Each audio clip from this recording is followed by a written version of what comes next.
honored to been asked by Shane Clark if I would this Maccabi session with Marc Zumoff. Not that I know him from TV, but him and I go way, way back. We were softball teammates. We won championship together. He was actually the manager, the third baseman. I was the pitcher. I was there. I joined a team that I was the oldest one and already had kids. Nobody else did, but I was around when his children were born, Pace and Jake. I was at both of their bar mitzvahs. He was at both of my daughter's bat mitzvahs. And then worked for more than 20 years at Comcast Sportsnet also. A real quick story, because this shows the essence of Mark. He might not even remember this one. He asked me, there was a thing, Prism, which was the original sports cable station in Philadelphia. And part of that was Sports Channel. And I was in the food business before I started working at Comcast Sportsnet. And a part of Prism was called Sports Channel. And Mark, in the beginning, he wasn't the full-time announcer. He was, but he did the games that were on Sports Channel. And he was going to do a game in New Jersey, the Sixers and the Nets. And he asked me if I wanted to just come and hang out with him. I think he needed somebody to drive up to New Jersey with him. So we went there. And that was the first time I was in like a media thing. Obviously, I've been in zillions of them since, but that was the first time. So we get there, we get to the arena, we walk into the visitors' locker room because legendary Sixers All-Star Maurice Cheeks was now the backup point guard for the Nets.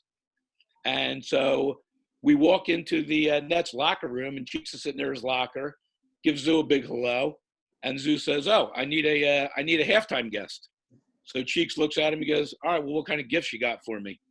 He says, "I got nothing for you." He goes, "Well," and he starts telling me, and Zeus said, just like, "Listen, be out in the court." Oh, then Cheek said, "Oh, well, what time are you going to bring the camera in here?" He said, "I'm not bringing any camera in there. Get your ass out to the court in 20 minutes, and we're going to film an interview, and I'm going to use it at halftime." So to me, that was the epitome of the kind of relationship that he created over the years with people in the Sixers, which, of course, then went from Dr. J to Moses to Charles Barkley, to Allen Iverson, of course, and current day, of course, to Ben Simmons and Joel Embiid. Some real quickies on Mark. 19 Emmy Awards, unbelievable. I have one. He's got 19. He's been the voice of the Sixers for 26 years, and again, he did the Sports Channel stuff before that. So overall, it's his 38th year of working with the team, 40th overall in the business. 19 Emmys, like I said. He's also broadcast the Olympics for TNT, college basketball, college football, bike races, and he even did the Devon Horse Show. That's how multi-talented he is, and he can do anything. He's in Hall of Fames at Temple, where he went to school, his alma mater. And he's also, of course, in the Philadelphia Jewish Sports Hall of Fame. And I was extra honored that I actually was extra honored to be inducted into that a couple years ago, and that he was the MC that night made it extra special to me. So, as they say, for the next hour or so, we're going to turn some garbage into gold. So let's lock all the windows and all the doors, because we're coming in for a landing with legendary Sixers play-by-play voice, Marc Zumoff. Take it away, Zoo. Thank you, Brian. And again, I've had a long association with Brian, one that I cherish both professionally and personally. And thank you so much for the great introduction. It is true, I am the television voice of the 76ers. And when you say that, you think about the gravity of the position and the importance of it. Not that I'm saving lives like people are right now, but it's a very high profile position. It requires not only a lot of time, but a real delicate balance in terms of the politics of it, the visibility of it, the different people that you deal with, the criticism that comes with it. And it's hard for me to believe that I actually hold such a position, because in my mind and in my heart, I am still the Nevishey little kid who was growing up in Northeast Philly and wasn't a high profile guy. I wasn't one of the more popular kids. I wasn't one of the smarter kids. I wasn't someone who you would think years and years later would have the kind of position that I have now. So I often like to try to inspire any younger people who are out there now who are contemplating a career and have a dream. And I try to inspire them and say, if I can do it, you can do it. There are people along the way who have helped me to come out of my shell, who have helped me to gain confidence, who have helped with my talent development, who have helped me with my people skills. And it's important that once you look into your heart and you say to yourself, this is something that I want to do, to be able to find that support group that is ultimately necessary to help you to become whatever it is that you'd like to become. So for the elder cockers out there, yes, I grew up in Northeast Philly, which makes this whole thing extra, extra special because not only am I one of only 30 people who does what I do, but I actually broadcast the games for the team that I grew up rooting for, the 76ers. Some quick stories along the way as I talk about my development. When I was 8 years old, the Sixers moved from Syracuse and they became the Philadelphia 76ers in 1963. And in that first year, my father took me to my first game. He had tickets. He brought them for my birthday. This was February of 1964. We went to Convention Hall, which was one of a number of home courts for the Sixers in their early years. We got to the ticket window and the guy said, there's no game here tonight. We have the boat show here tonight. My father looks at the tickets and he says, what do you mean? I got tickets that says tonight. And the guy says, oh yeah, the basketball game, it's being played at the Philadelphia Arena. So again, for the older ones who might remember, the arena was in West Philly, I want to say 45th and Market Streets. And it was ramshackle and old before it became ramshackle and old. I mean, this place was a real dump. They had a minor league hockey team that played there, the Philadelphia Ramblers. And I went to see the Sixers in their first year from Syracuse take on the Cincinnati Royals. So just to throw a few things out there for you, those who are familiar with the earlier days, Oscar Robertson was with the Royals then. Jerry Lucas, who had 40 rebounds in the game. He was with the Cincinnati Royals. Hal Greer instantly became my favorite player. And the story that I've told many times that some of you I know have already heard, but I'll tell it anyway. At some point in the game, one of the substitute players for the Sixers looked like an older guy. In fact, he even had gray hair. I could see that he had gray hair from my seat, which was way back.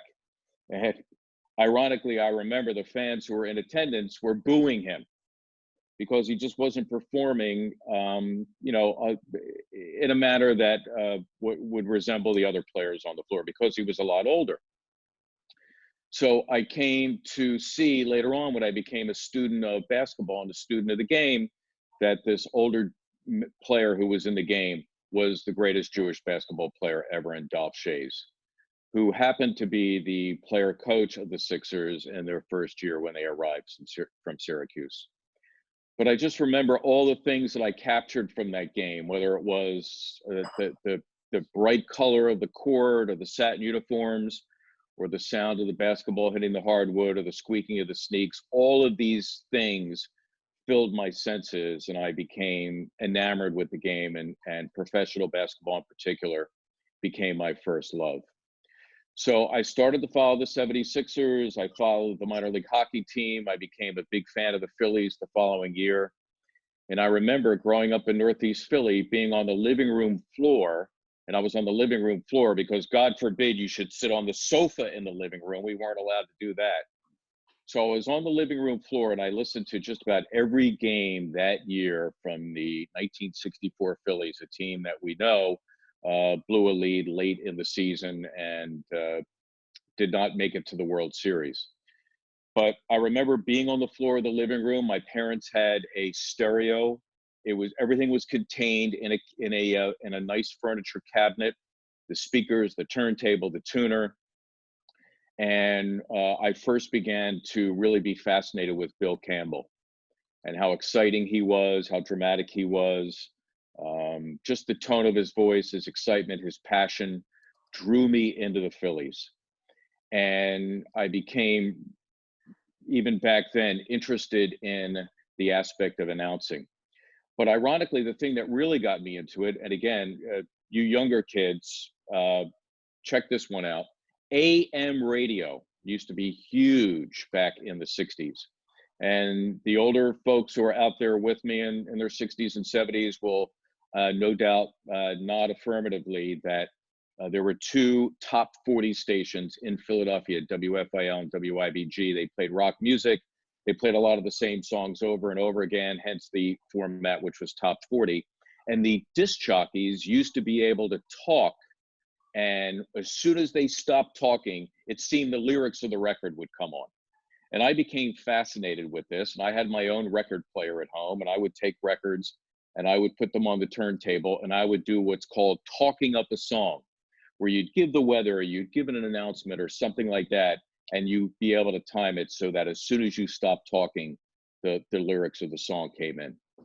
So I combined this interest in talking and announcing with my love of sports, and I began to announce games into a tape recorder, Phillies games and Eagles games, and later on Flyers games, and of course Sixers games. But, and again, for you younger people, believe it or not, there weren't many games that were on television back in the day. Maybe a Sunday afternoon Phillies games, and maybe once a week there was a Sixers game on channel 17 or channel 48. So when I got home from school and I had this need to begin to do more games into a tape recorder, there weren't the ESPNs of the world where I could tune in and do a game that way. So I used to put my television on channel 8. And for those who might recall, when you had over-the-air television, there was no cable back then. We only had 3, 6, and 10, later channel 12. When you put the television on channel 8, you would get static. So in my own warped little mind, I used to think that the static sounded like a crowd. So I would, after I did my homework, of course, make up games in my head, literally sat there and made up games in my head just so I could get reps and continue to announce. So I would sit by the volume knob of the TV, and I would regulate it like it was a crowd, and I would make up a game. Here's Cunningham. Right side it goes to Greer. Now down low it goes to Chamberlain. Hook shot up. Good. And I would crank up the crowd using the knob on the TV. And that's the kind of stuff that I did as a little kid. And it's funny now because I might watch a game and listen back, and I can still hear the 12, 13, 14-year-old kids, some of the things I would do from a cadence standpoint or an expression standpoint, still after all these years in my current announcing. So a lot of people always want to know how I got this particular job. And quite frankly, there are many different stories. And as I mentioned at the top, many people who have helped me to get to where I am today. But let me try to give you the Reader's Digest version. When I was growing up in Northeast Philly, my father had a lot of different jobs. He was not good with authority. So when it came to me and developing my career, my mother was very concerned that I wanted to get into sportscasting. She was afraid that it wasn't a very, how can I say, the stable industry. So she wanted me to get into something more stable. And at the end of my college days, I had been working at a scrap iron and steel yard, and there were administrative and sales positions available with the company. And to assuage her, I took a job with this scrap iron and steel company. This was after I graduated Temple. And the first couple of months, I hated it. So I started sending out tapes to different radio stations. And my first job was at a now defunct station in Trenton, New Jersey. And I did what was called rip and read news, where you would go in, and back then there were these things called teletype machines, where there'd be a big roll of paper and the news would be printed out, and it would come up, and you would literally rip it from the teletype machine and read it. And that's what I did. I got paid $110 a week. And for the first 6 weeks of the job, the radio station didn't pay me. They were 6 weeks behind in my pay. But when I finally got that first check and I looked at this check, I said to myself, this is unbelievable. They are paying me to talk on the radio. And from then I was hooked. And as bad as it was working at this place, I was not going to be denied. I later got other positions in broadcasting, mostly in radio news. I worked at KYW News Radio, and I met one of my best friends to this day, Rob Grossman. And Rob had left. I was still working at KYW News Radio writing, and he left to become the PR man for an indoor soccer team, the Philadelphia Fever. And he knew of my desires to become a sportscaster, and he called me. This was like in 1978, 79, and said, I know that you want to become a sportscaster. We're looking for the next Gene Hart. So Rob helped me. We paid the custodian, and I walked into the offices of the Philadelphia Fever, the indoor soccer team. There was a big tub of a tape machine. We put in a game. I'd memorized the numbers, and I did a fake audition, and they liked it. And they said, okay, well, you have the job doing our games on radio, but you have to have dinner with the program director of Channel 17, and he has to okay you to do the games on TV. I had not yet been on TV. So I had dinner with him, and he said to me, okay, we're going to give you a 1-game audition. And if you pass the audition, you will have the games doing the Philadelphia Fever. So the audition was the opening night. The game or opening day was a Sunday afternoon. The team was in Hartford, Connecticut. Saturday night, I'm in the hotel room. I'm getting more nervous as the minutes go by. I'm doing my homework for the game. And the program director calls me and says, by the way, the color announcer who's supposed to join you, well, he can't do it now. Instead, we have substituted for him, and he will be with you for your 1-game audition, Harry Callis. So now I'm even more nervous because Harry Callis is about to join me for my 1-game audition. So I get down to the hotel lobby that Sunday morning. Harry is there. And you can only imagine it was overwhelming for me because not only am I nervous because of the fact that I have this 1-game audition on TV, but I'm going to be sitting next to one of the guys that I had idolized, which was Harry Callis. Turns out the game went fine. And I think to this day, Harry was with me just to make sure that I didn't totally screw up or faint, and he would be able to take over and carry the day. And we had a wonderful dinner that night. We took a flight back in the evening from Hartford, and it was one of the special memories I've had to this point. When the Fever, their last year was 1982, and right before the team went under, they had 3 games on Prism TV. And Prism TV, by the way, for the younger people out there, was the forerunner to what is now NBC Sports Philadelphia, which is my employer and where I do the games currently. And I did 3 games on Prism, and the team went under, but Prism said to me, you know what, we like the way you sound. We were going to we'll hire you to do movie announcements. So I went in once a month, and they paid me $100, and I recorded about 30 or 40 program promos, talking about what's coming up later that night on the movies, or that night's Phillies game, that sort of thing. And I would do this once a month. Well, come October of that year, this was 1982, they decided that they wanted to hire me to do Sixer halftimes. And the current halftime host then is a reporter who certainly received some notoriety in his career, a guy named Jim Gray. And I ended up replacing him, and I did halftimes until 1994.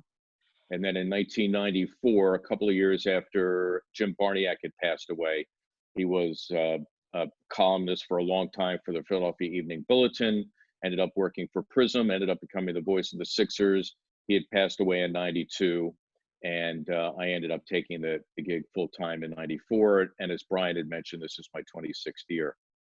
In terms of what it is that I do when it is that I am working, basically I have the awesome responsibility of watching the world's greatest athletes sitting there with a good friend of mine who's my current color analyst, and Ala Abdelnaby, along with Serena Winters, and watching the world's greatest athletes and getting paid to be there.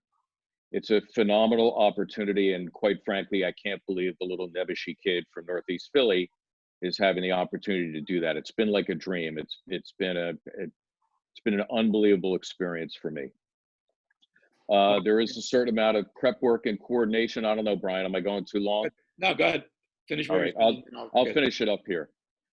There's an awful lot of homework and preparation that goes along with it, and coordination. We have a crew of about 40 people, and we all kind of come together at 7 o'clock at night and do our thing. And I like to think that we as a team do it really well. And then, I travel first class. We have a charter aircraft. So we load up the plane when we want to load up the plane. So typically we'll leave for a road trip at 3:30 in the afternoon. And I'll get there 2:45, and we kind of zip through security. Everybody has first class seats. We have all the food and beverage that we want. All my needs are taken care of. My luggage is handled. We have a bus to the hotel. We have a bus to the arena. I stay in the Ritz-Carlton or the Peninsula or the Four Seasons. And I do this, through 82 games plus the first round of the playoffs every year.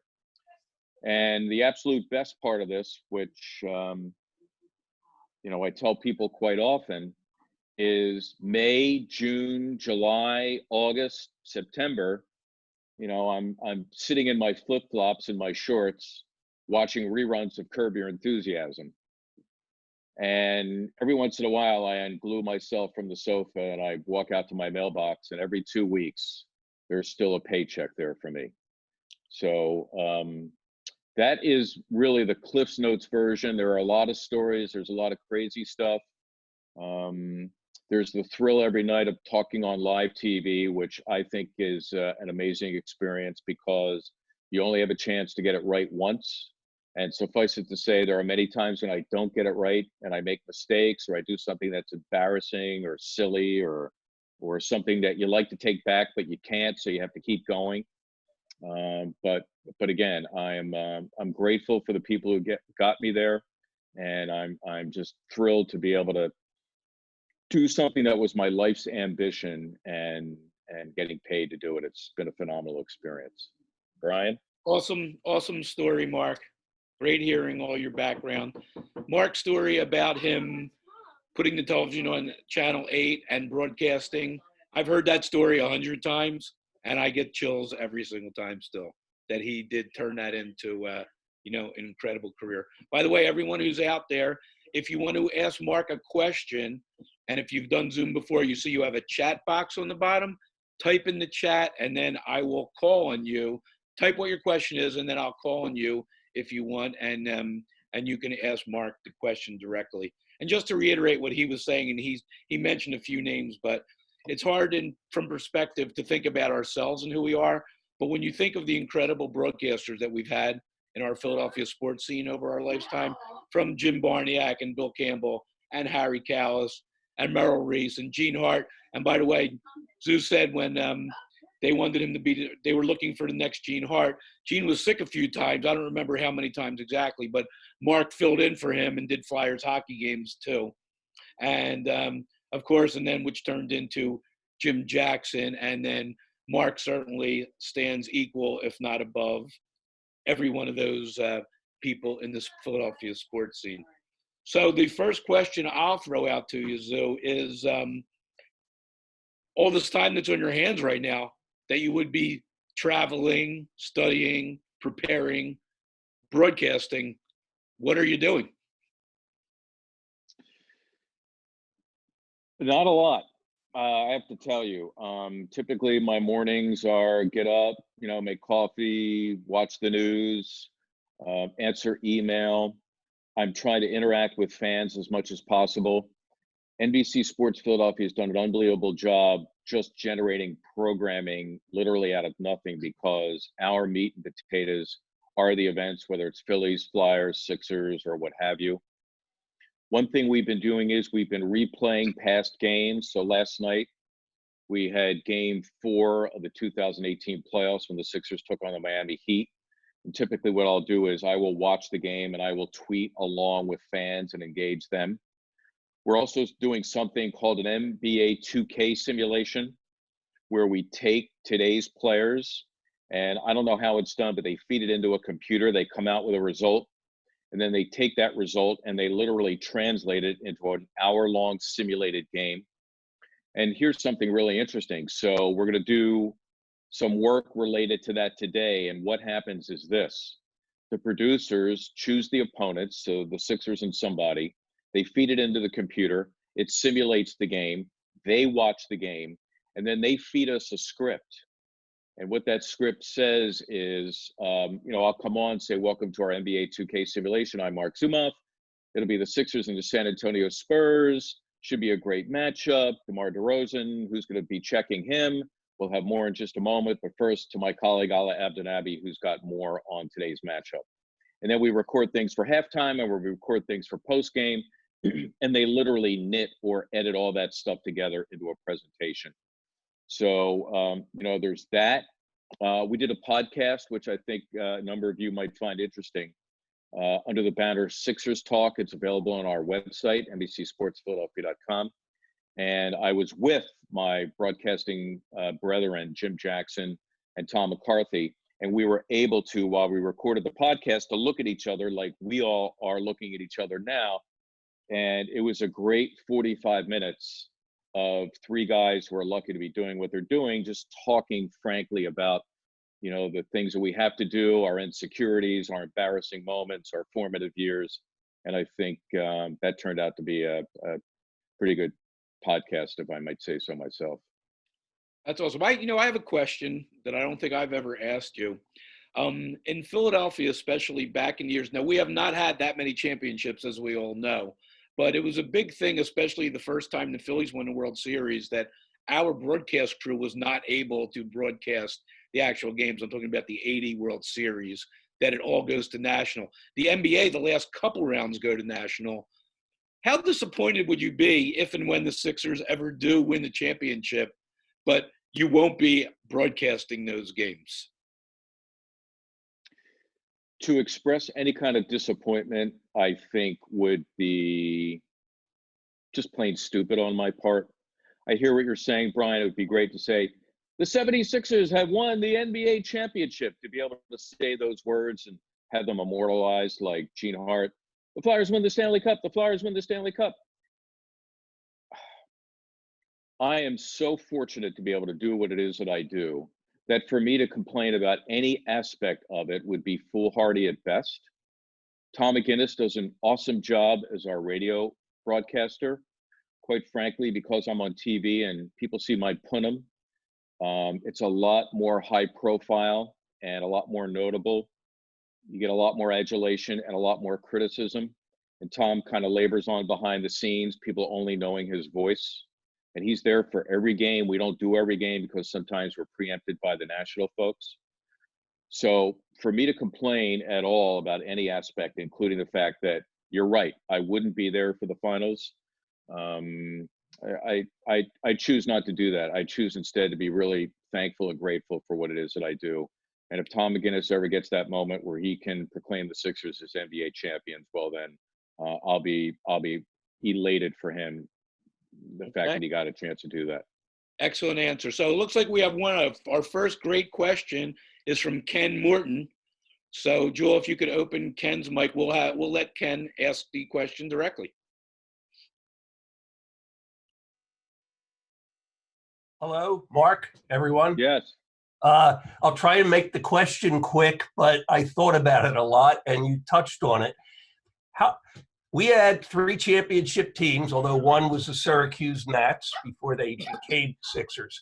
How do you think the 66-67 Sixers would fare against the 82-83 Sixers? You have Wilt Chamberlain, Moses Malone, you've got Hal Greer, Billy Cunningham, Wally Jones, and then, going up with Malone against Malone, Irving, Cheeks, Andrew Toney.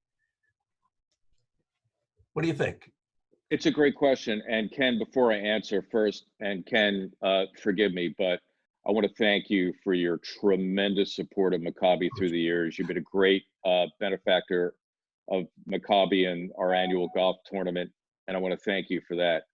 In fact, Ken had the opportunity to sit in the front row and watch a game. One of our prizes that we give away every year is the opportunity to sit on the wood near the Sixers bench and watch a game. But in answer to your question, I have come to the realization, Ken, that it's unfair to be able to, or to even try to compare eras. And I don't know how you depict one era over another, but I think you can clearly say that The 80s game was a lot different than the 60s game. All you have to do is go on YouTube and watch.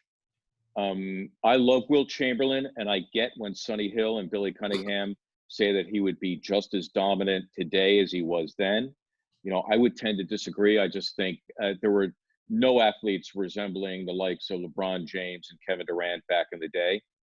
Wilt was the greatest player of his era. The 67 team was the greatest team of its era. How would they have fared in 83? They would have been pretty good. I'm not sure that they would have been as dominant. So what I choose to do is, yes, we could sit there and join in the bar argument of who was better, Kareem Abdul-Jabbar or Wilt Chamberlain or whatever. But the fact of the matter is, I choose not to compare eras. So I'm going to have to take the fifth on that one. Good answer. Thank you. Thank you. So a few different people, so I'll just ask this one for them because 3 or 4 people are asking the same question. What was your favorite, or do you even have one specific favorite team that you enjoyed broadcasting for that particular season? Actually, my favorite team and my favorite game came in the same year, and it wasn't even a complete season. In 1998-99, we had one of the lockout seasons, and we played only 50 games. We didn't play our first game that year until February. Talk about delays in the season.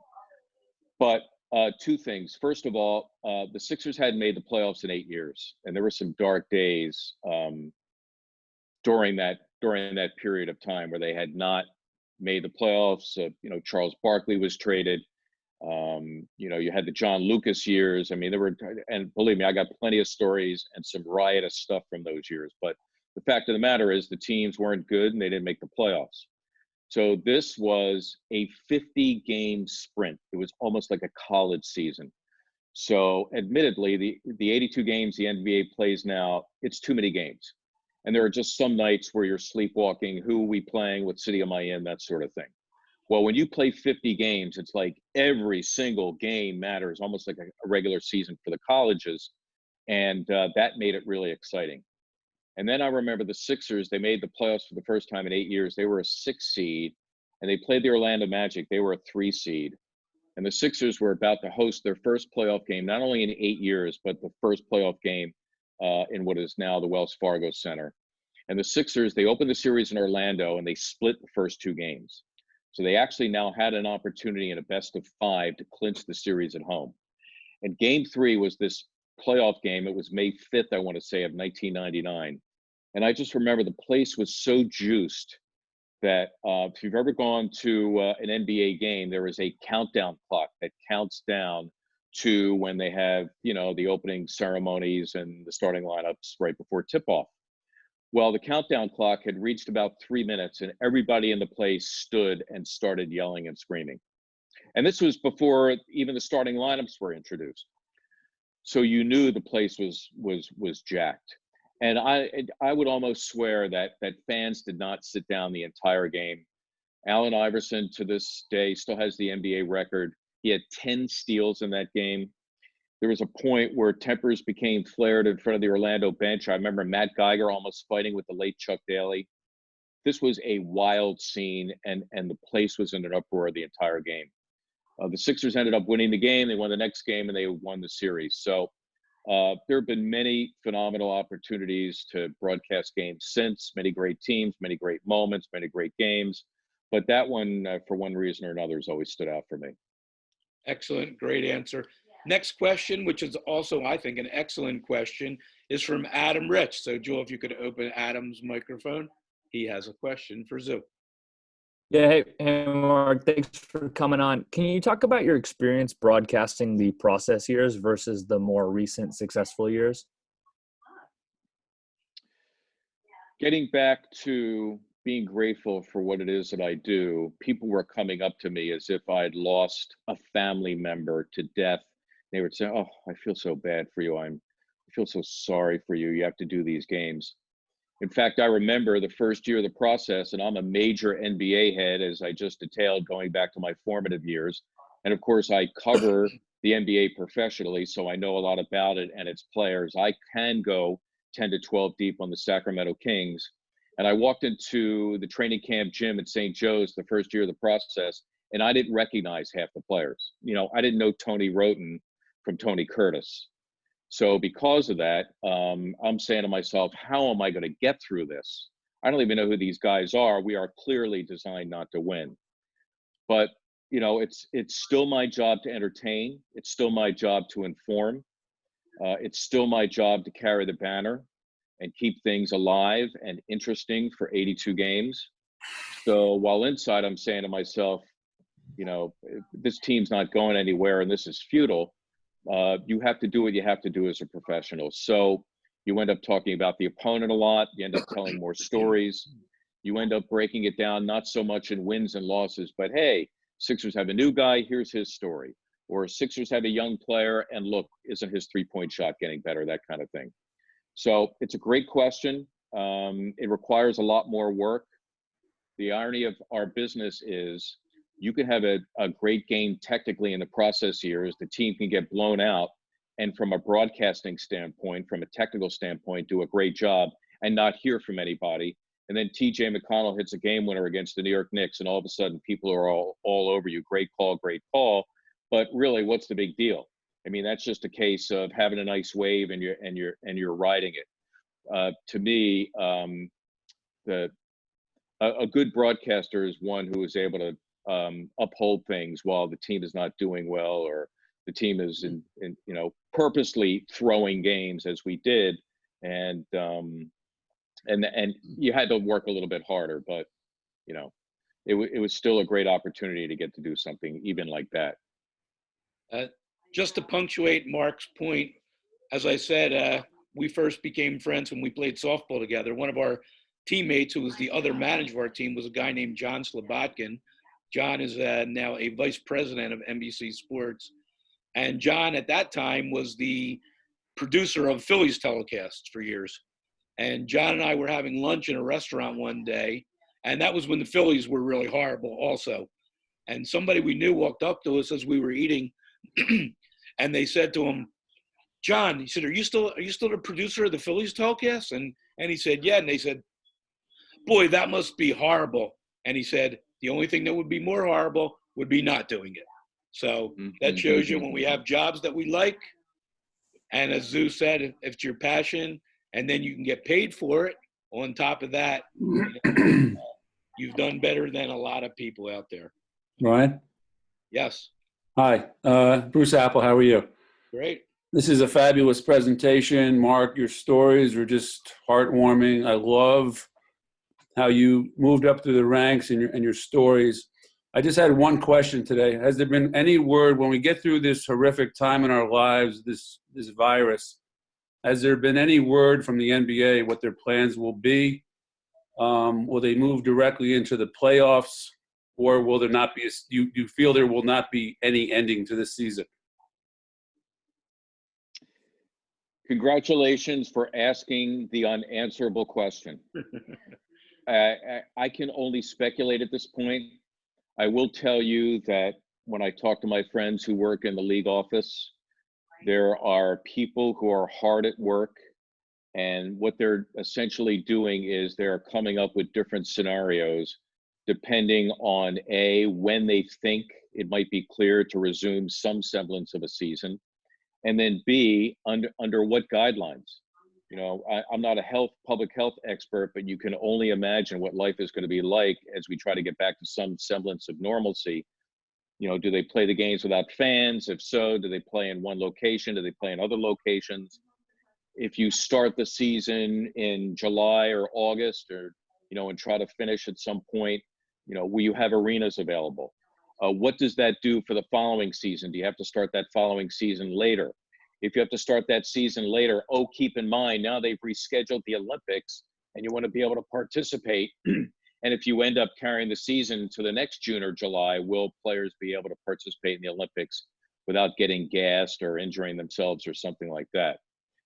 So there are a lot of different scenarios that are being bandied about right now. But Bruce, it's a great question, and one that simply just does not have an answer right now.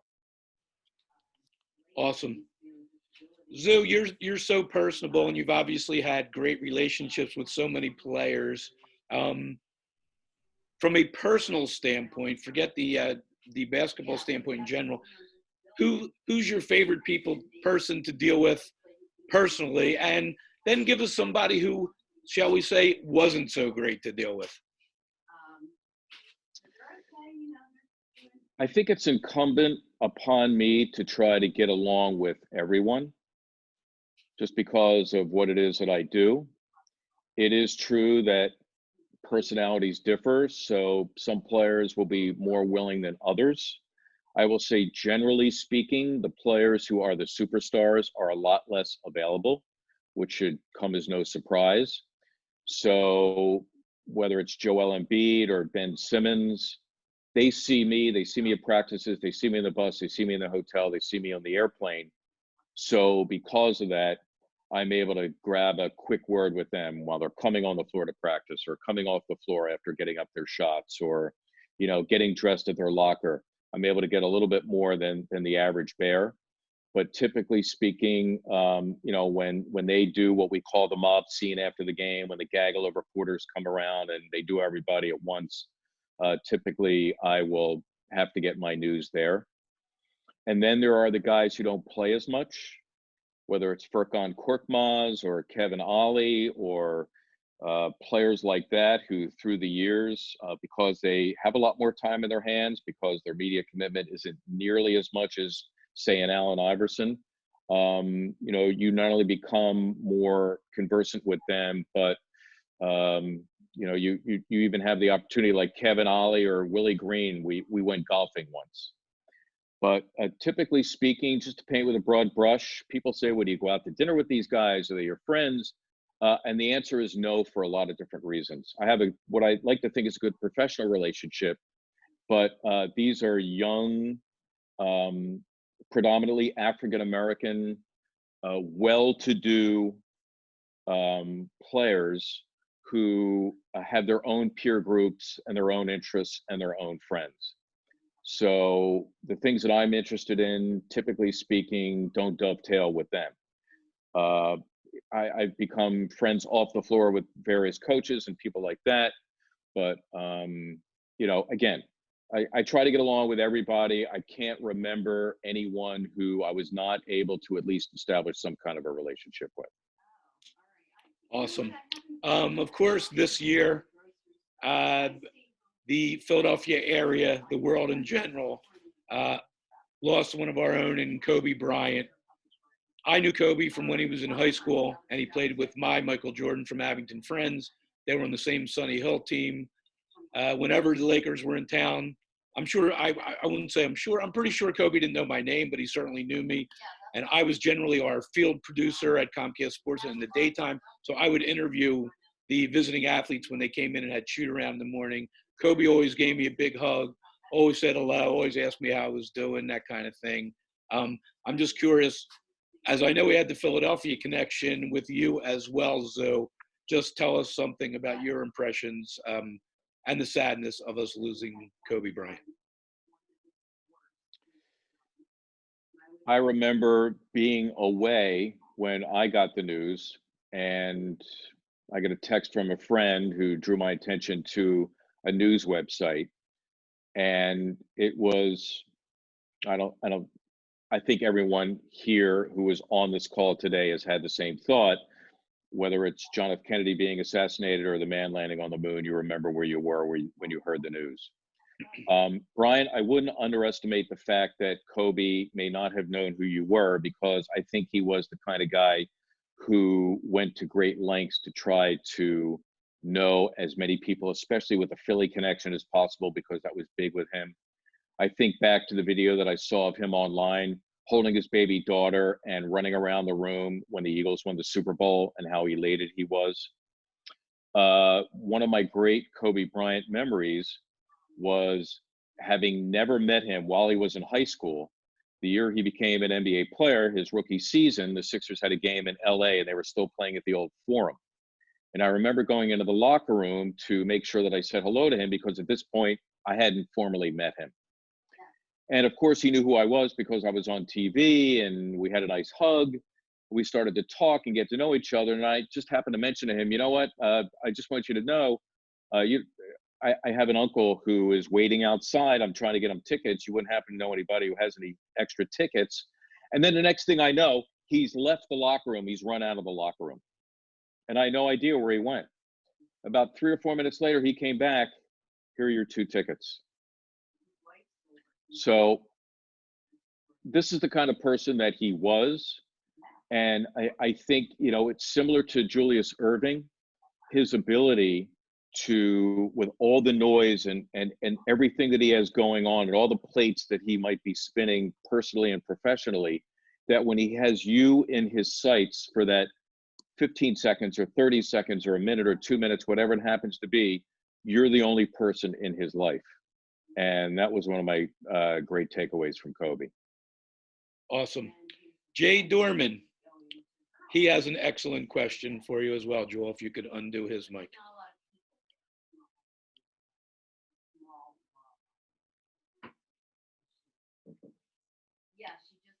Jay, you hear me? Can you hear me? Yes, go ahead. Zoo, your background of growing up, your family's concerns about your well-being, especially now that we're entering into Passover and the challenges that we have, your early childhood and growth rang very true to many of us. Was your mom, and was your mom able to enjoy any part of that success? If she's still with us, or if you had any stories about her ability to witness your passion and love for what your eventual career became. And by the way, if I'm touching on anything that is sensitive, you're welcome to not address this question and park it. Thank you. I appreciate the question, Jay, and you're right. There was a long time where, again, because my father had so many different jobs, my mother, and you know, she had my best interest at heart. She wanted me to have that steady job, whether I was a pharmacist or, you know, a salesperson at the scrap iron and steel place. And the fact that I was going, I had my heart set on such a difficult profession, I think made her pretty uneasy. But in direct answer to your question, both my parents, who have now passed, did have the joy and the opportunity to see me in a high profile position. And the one story that I tell about my mother was that knowing how reticent she was and how afraid she was for me, and the fact that I wanted to get into radio initially was a big disappointment for her. After she passed, we went through her belongings, and I remember, and I still have it to this day, I unearthed a scrapbook. And little did I know that she was felling behind my back, so to speak, collecting articles and clippings and all of these things that started to appear when I got the job, and you know, interviews that people had with me after I became the voice of the Sixers. So while she was reticent to encourage me to go into this profession, she was indeed felling a great deal, and it was it did my heart good to see that you know, she was very proud of me, and I appreciate the question. Thank you. Great. Couple more, Zoo. Here's one from our own Shane Carr. He wanted to know, outside of Philadelphia, of course, which arena seems to have the most passionate fans?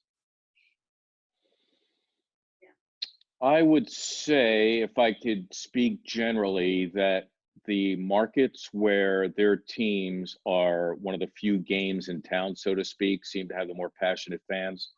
So I think about Portland, Salt Lake City, Sacramento, some of the towns where it's the only game in town or one of the few games in town, because you know, if you're in Portland, you have no other professional teams in any of the other sports. So the Trailblazers become a 24/7, 365 thing for you. So I would say, generally speaking, those are the places. For any Knicks fans out there, when the Knicks are good, the Garden is an awesome place. The Boston Celtic fans, with their tradition, they are very much into the game and they fill every seat. So I would say the ones that I've mentioned tend to be the most passionate and the most vocal. Do you have any pregame sort of superstition, ritual, idiosyncrasies? It's funny because when you have a game, your entire day is back timed to 7 o'clock, which is when you're on the air and you're broadcasting the game. So I do have a routine. Typically, I'll get up, I'll eat, or if I have time, I'll work out. And then there's an anywhere from 4 to 6 hour process where I literally, and these are my words, I go swimming in information. So whether it's information that's provided by the team or the league or reliable websites or conversations I've had with coaches or players, where I put all this stuff up here, now I put everything on an Excel spreadsheet, which includes information on individual players, stats, bio information, general information on the coaches, the teams, history between the teams, and whatnot. And then what I often say is the process of putting all this information down on this Excel spreadsheet helps to put it up here so that when I'm asked to go on television and talk for 2.5 hours, everything that's on here, believe it or not, is kind of then moving around up here. So, when Furkan Korkmaz does something, I'm able to go back and say, hey, here's a career high for Furkan because I have it in my sheet. Or when Joel Embiid comes up with a triple-double, I have it here. It's the third of his career.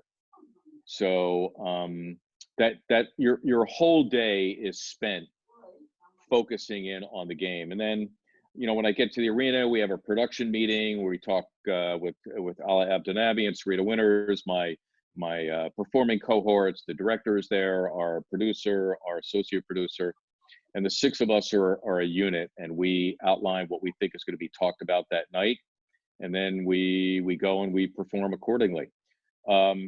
Television is an unbelievable medium in that it takes so many people, and when you're all on the same page, it's a beautiful thing to watch. So when I'm doing a game, I'm not just focusing on the court. I have a stat guy who's feeding me stats. I got to get my color analyst in. I got to get my reporter in. I got a producer who's talking to me the whole time. I got a live box score that I have to interact with. I got replays. I got announcements to make. And I also have to pay attention to the monitor as well as what's happening on the floor to make sure that I'm commenting on the things that you guys could see at home. What, being as you have been doing it for so long, what coach would you say you learned the most sort of X's and O's of basketball from? Either by watching, listening, going to practice, talking to them, so on and so forth.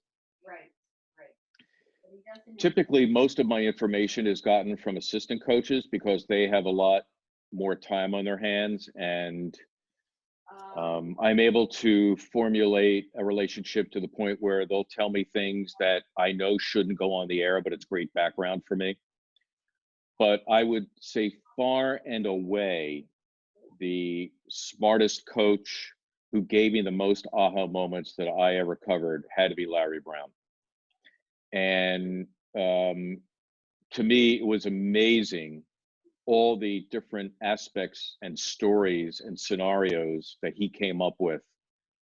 And I think the greatest evidence of that is the fact that he took a team with Allen Iverson, a guy who had to have the ball, and made it into a winner by marrying him with 4 guys who essentially didn't need the ball, and designed his team offensively and defensively to become a grinded out team that featured Allen and essentially 4 guys named Joe, with all due respect to those players.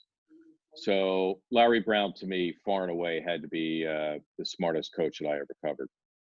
Now, it's great that you said that because we didn't discuss this in advance, but of all my years of being in the media and the hundreds and hundreds of people who I interviewed, no one did I like talking to more than Larry Brown, who also, I think some people, if you never listened to that hard to what Larry was saying, Larry sort of talked in that kind of monotone style, but nobody said more than Larry Brown. And of course, he had reached a stature in life where he sort of didn't care. He wasn't worried about being controversial or not hurting anybody's feelings. If that's what he was doing, or telling you exactly how he felt. My real quickie on him was in going with Allen.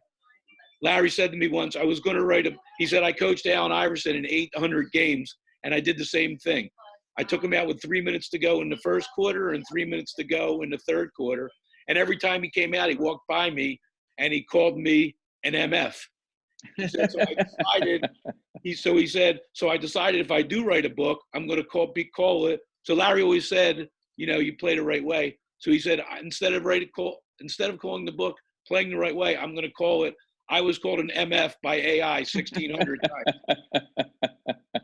And finally, as we're running out of time here, in 2017, all of us here at Maccabi USA, we're honored to have you as part of our delegation, as you and your wife, Debbie, were both involved with the games themselves. And we were so happy to have you there. And so that was the first time you were at the games, I believe. So what were your impression of the Maccabi in Israel in 2017? I had a run of consecutive summers that were just unbelievable for me. So in 2016, I had the opportunity for NBC to go to Rio and cover the women's basketball team in the Olympics. And just to be around that, not only to be a part of the stuff that people see all the time on TV, but to be able to peek behind the scenes, behind the curtain, was a real tribute and something I'll never forget. And then the following summer, I'm in Israel and I'm there for the Maccabi games.